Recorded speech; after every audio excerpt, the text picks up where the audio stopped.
স্নেহ মানুষকে অন্ধ বানিয়ে দেয়। প্রত্যেকটা মা বাবাই তার সন্তানের ভালো চান এবং চান তাকে যেন বেস্টটা দেওয়া যায়, কিন্তু সমস্যাটা হয়ে যায় সেখান থেকেই। ভালোটা দিতে গিয়ে মা বাবা এতটাই বেশি তার প্রতি পজিটিভ হয়ে পড়েন যে নিজেদের দৃষ্টিভঙ্গিগুলো তখন তারা তার ওপর চাপাতে থাকেন।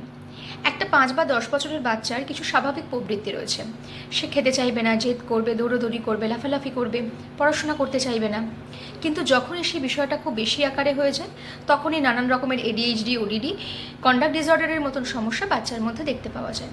কিন্তু অনেক সময় দেখতে পাওয়া যায় যে মা বাবা শুধু সামান্য দুষ্টুমি করছে বলেও তারা কিন্তু সাইকোলজিস্ট বা সাইকিয়াট্রিস্ট দেখিয়ে থাকেন বা স্পেশাল এডুকেটর দেখিয়ে থাকেন যে আমার বাচ্চাটা না অ্যাবনর্মাল হয়ে যাচ্ছে।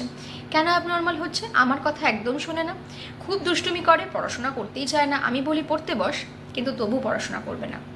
কি করা যায় বলুন তো? আমার বাচ্চাটা বোধহয় নর্মাল থাকলো না।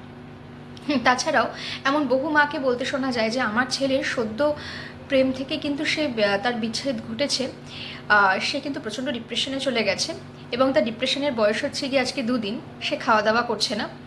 আপনি প্লিজ একটুখানি কাউন্সেলিং করে দিন, যাতে করে সে মেন্টাল সাপোর্টটা পায়। সে কিন্তু আস্তে আস্তে অ্যাবনর্মালিটির দিকে চলে যাচ্ছে। হয়তো সে 2 দিন হয়তো তার কষ্টটাকে ফিল করতে তার সময় লেগে যাচ্ছে।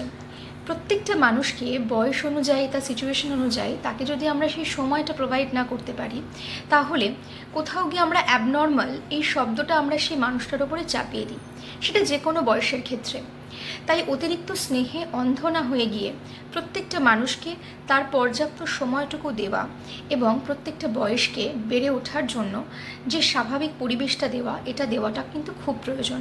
প্রত্যেকটা মা বাবাই তার সন্তানের ভালো চান, কিন্তু ভালো কামনা করতে গিয়ে তাকে অযথা অ্যাবনর্মাল বলে দাগিয়ে দেবেন না। সুস্থ থাকুন, ভালো থাকুন।